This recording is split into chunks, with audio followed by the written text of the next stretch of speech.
Greetings and salutations, this is Brian from Mechbladestudios. You might remember that the franchise that used to start this channel was the ever-controversial Sword Art Online, namely a game based on the series. In that review, I briefly went over my thoughts of the series itself, and I thought it was okay. Not terrible, not amazing, just okay. I wasn't planning on coming back to the franchise until that GGO spinoff came out in its entirety, though I've been hearing good things about it, but then I spotted last year's Ordinal Scale film on Hulu. I was going to see it at release, but I had another commitment the only night it was playing in my area. So, how does this stopgap film compare to the rest of the franchise? Well, let's find out. So the premise is that the new big tech fad is the Augma, the future equivalent of the HoloLens or Google Glass, where instead of transporting players to a virtual world, it overlays virtual objects onto a player's vision in the real world. The biggest game on the system is Ordinal Scale, an SAO-ALO ripoff where people can earn points by fighting monsters and redeem the points on real-world prizes. The game gets extra bootleggy when SAO bosses start showing up, and any SAO survivor that gets killed, just demorphed, by a boss, gets their memories of SAO erased. Okay, and Kirito has to investigate the cause once Asuna loses her memories.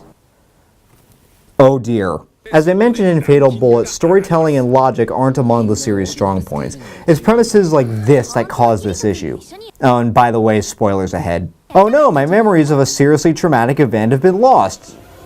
Oh no? Okay, having your memory stolen rather than willingly having it altered would obviously suck, but this is seriously the backbone of the plot. These memories are being taken so Shigemura, a professor who created the Augma, wants to somehow recreate his dead daughter, Yuna with 2 U's, an SAO victim, as an AI based on the memories of the SAO survivors. This AI, Yuna with 1 U, is also the mascot of Ordinal Scale, where she sings songs and stuff. That's kind of an interesting idea, honestly. But why do these memory drones need to steal the memories instead of copy them? Why does this end up being such a huge threat when Asuna and Klein end up being perfectly fine even without said memories? Because this isn't a threat at all.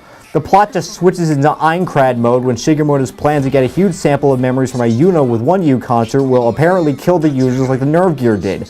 The film somehow recognized that the plot was too thin and decided to do something else. It really occurs to me that Reki Kawahara would be better off turning SAO into a slice-of-life show or series. The moments when the characters are just sorta hanging out are fairly entertaining. They don't add much to the plot, mostly just pushing the marketability of said characters. This is something that can be said for the final battle of the film, which is just a fan service moment in VR, everyone getting their default outfits and equipment back, and even Ghost Yuki making an appearance.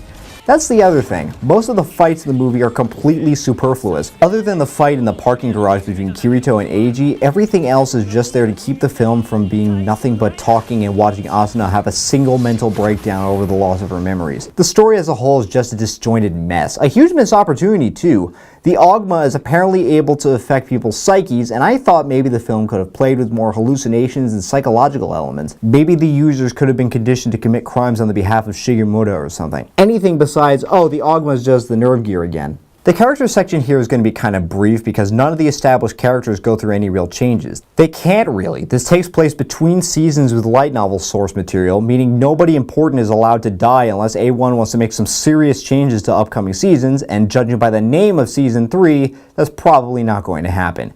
Kirito is Kirito. The only temporary difference this time around is that he doesn't kick ass at the game of the day immediately, given that this is augmented reality, where if you're an out-of-shape gamer, your physical prowess will be lacking. Okay, that's a neat twist, until he just grinds for a week and suddenly has his godlike abilities from the VR games in real life. From a storytelling perspective though, I think this could have been a good opportunity to really give some of the side characters a chance to shine. Leafa and Sinon are not SAO survivors at all and wouldn't be in any real danger from any of this, so they well could have become the protagonists, say, if Kirito were to get incapacitated, but why would that happen? It certainly give Leafa more of an accomplishment beyond I'm in love with my brother. And Sinon's infinitely watchable anyway. Shigemura is obviously very broken up about losing his daughter to Sword Art Online. His intentions to recreate his daughter Yuna with 2 U's are noble, but his execution is excessive. Not once did he maybe think to try to make the memory harvest so it can just copy memories harmlessly, and he repeatedly ignores said AI daughter's pleas to stop screwing with people's brains. It's a trope that's getting tiring at this point.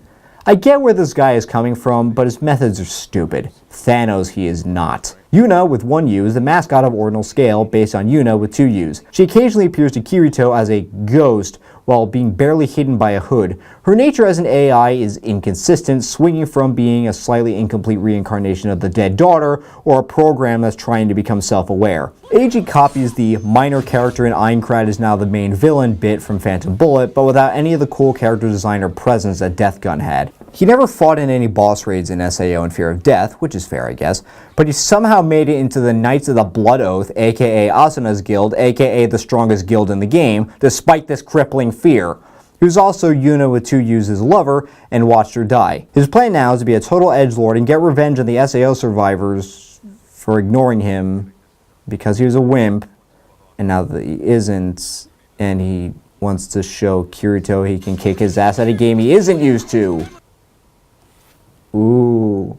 And again, in a case of the film being almost self-aware, he's suddenly given the motivation to help Shigemura out of love for Yuna with 2U's instead of revenge, even though he says he's out for revenge while he's alone.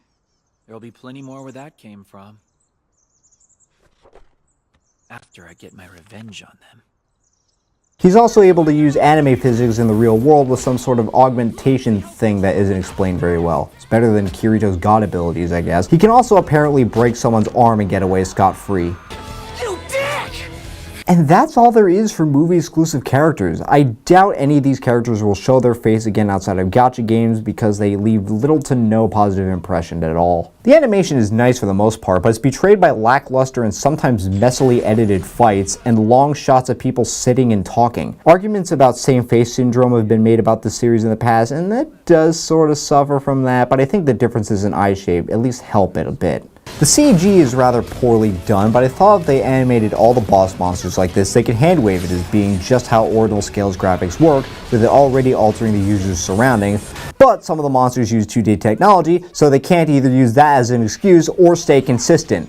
The soundtrack is hard to comment on because of the messy sound design. Yuki Kajiura's compositions are nice, but nothing mind-blowing this time around. The main theme is alright, I guess. Overall, I give Sword Art Online Ordinal Scale a 4 out of 10.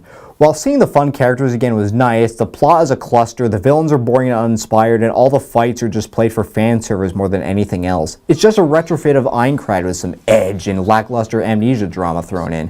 If it weren't for the visuals and the occasional funny line, this would be a complete waste of time. Literally so, because not too much is allowed to change because of Season 3.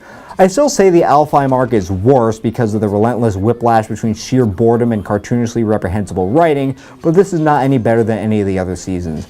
Watch it if you're a mega fan of SAO, but more casual viewers aren't missing much by skipping this. So that's it for me for now. What do you guys think? Have you seen Ordinal Scale? Was I too harsh on it or not harsh enough? Let me know in the comments. If you enjoyed this review, leave a like and subscribe for more reviews of anime, video games, and movies. Also hit that bell icon so you know exactly when I upload a new video. Thanks for watching. This is Brian from Mechbladestudios, signing off.